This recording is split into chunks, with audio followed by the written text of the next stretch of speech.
کی محمد سے وفا تو نے تو ہم تیرے ہیں، یہ جہاں چیز ہے کیا لوح و قلم تیرے ہیں۔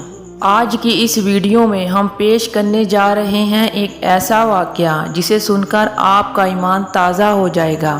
یہ واقعہ ہے سرکار غوث اعظم شیخ عبد القادر جیلانی اور ان کی مریدہ کا، جو ایک سچی عاشق رسول تھی۔ اس واقعے کو مکمل سمجھنے کے لیے اس ویڈیو کو پورا دیکھیں۔ محترم ناظرین کرام، بغداد کی ایک خاتون اپنی بیٹی کے ساتھ ایک گھر میں رہتی تھی۔ جیسے ہی ایک آواز آئی کہ خلیفہ کے محل میں میلاد کی محفل ہو رہی ہے، اس کے دل میں جذبہ پیدا ہوا کہ نبی کریم صلی اللہ علیہ وآلہ وسلم کی محفل میں مجھے بھی حاضری کا شرف حاصل کرنا چاہیے۔ اس نے اپنی بیٹی کو کہا کہ بیٹی تیار ہو جاؤ، ہم نبی کریم صلی اللہ علیہ وآلہ وسلم کی محفل کا شرف حاصل کریں گے۔ سنا ہے وہاں بڑے بڑے علماء اور صوفیہ کرام آئیں گے، مدینہ تاجدار صلی اللہ علیہ وآلہ وسلم کی بارگاہ میں عقیدتوں کے پھول نچھاور کریں گے۔ آؤ بیٹی تیار ہو جاؤ، یہ موقع زندگی میں بار بار نہیں ملتا۔ وہ دونوں ماں بیٹی حضور اکرم صلی اللہ علیہ وآلہ وسلم کی محفل میں حاضری کا شرف حاصل کرنے کے لیے خلیفہ بغداد کے محفل میں جاتی ہیں اور دیکھتی ہیں کہ سامنے ایک دربان کھڑا ہے۔ دربان نے پوچھا کہ تمہارے پاس محفل کا دعوت نامہ ہے؟ انہوں نے کہا کہ دعوت نامہ تو نہیں۔ دربان نے کہا تم پھر کیوں آئی ہو؟ انہوں نے کہا کہ کوئی اعلان کر رہا تھا کہ حضور اکرم صلی اللہ علیہ وآلہ وسلم کی محفل ہے، ہم سمجھے کہ دعوت عام ہے کہ ہر ایک کو دعوت دی جا رہی ہے، تو ہم بھی حضور اکرم صلی اللہ علیہ وآلہ وسلم سے پیار کرتے ہیں۔ ہم ماں بیٹی اس لیے حاضر ہوئی ہیں کہ حضور اکرم صلی اللہ علیہ وآلہ وسلم کی محفل سنیں اور حضور اکرم صلی اللہ علیہ وآلہ وسلم کی عظمتوں کے ترانے سنیں گے۔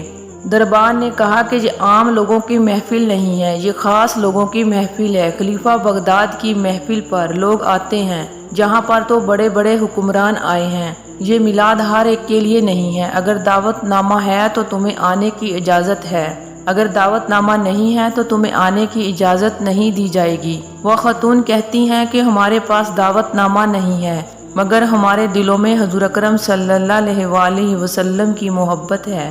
بڑا جذبہ لے کر میں اور میری بیٹی اس محفل میں آئی ہیں، تو تم ہمیں اندر کیوں نہیں جانے دیتے؟ ہمیں کیوں روک رہے ہو؟ دربان نے کہا تمہیں اندر جانے کی اجازت نہیں ہے۔ وہ خاتون پریشان ہو گئی اور رنجیدہ ہو کر واپس اپنے گھر کی طرف چلی گئی۔ راستے میں بیٹی کہتی ہے کہ ماں دیکھو، ہم غریبوں کا کوئی پرسان حال نہیں ہے، ہم غریب ضرور ہیں لیکن حضور اکرم صلی اللہ علیہ وآلہ وسلم سے محبت کرتے ہیں۔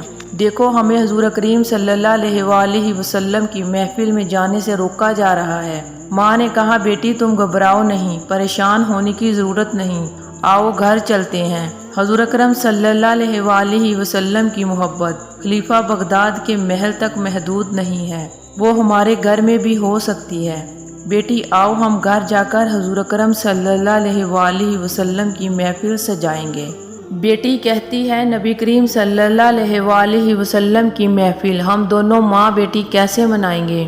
یہ کیسے ممکن ہے؟ ماں نے کہا بیٹی گھبرانے کی ضرورت نہیں ہے، مجھے میرے آقا صلی اللہ علیہ وآلہ وسلم کے جو معجزات یاد ہیں، میں آقا کا میلاد بیان کروں گی، آقا کی نعتیں پڑھوں گی، تجھے سناتی رہوں گی، تم سنتی رہنا، یہی ہماری محفل میلاد ہے۔ بیٹی نے کہا کہ ٹھیک ہے ہم چلتے ہیں۔ وہ دونوں گھر جا کر میلاد مصطفیٰ صلی اللہ علیہ وآلہ وسلم کے بیان پڑھتی رہی اور بیٹے کی آنکھوں میں اشکوں کی برسات جاری ہے۔ ماں کہتی ہے کہ آقا کی آمد پر یہ دنیا سج گئی، آقا جب آئے ہر طرف نور ہی نور تھا، پوری رات اسی طرح گزر گئی۔ وہ اشعار پڑھتی رہی، بیٹی سنتی رہی، اشعار کو پڑھتے پڑھتے ساری رات بیت گئی۔ سحری کا وقت ہوا تو ماں نے کہا مجھے تازہ وضو کرنا ہے اور روزہ رکھنا ہے۔ بیٹی سے کہا کہ تو جا پانی کا لوٹا بھر کے لا، میں وضو کروں گی۔ بیٹی جیسے ہی اپنے گھر سے باہر قدم رکھتی ہے، بیٹی کی چیخیں نکل گئی، وہ بھاگ کر واپس گھر آئی۔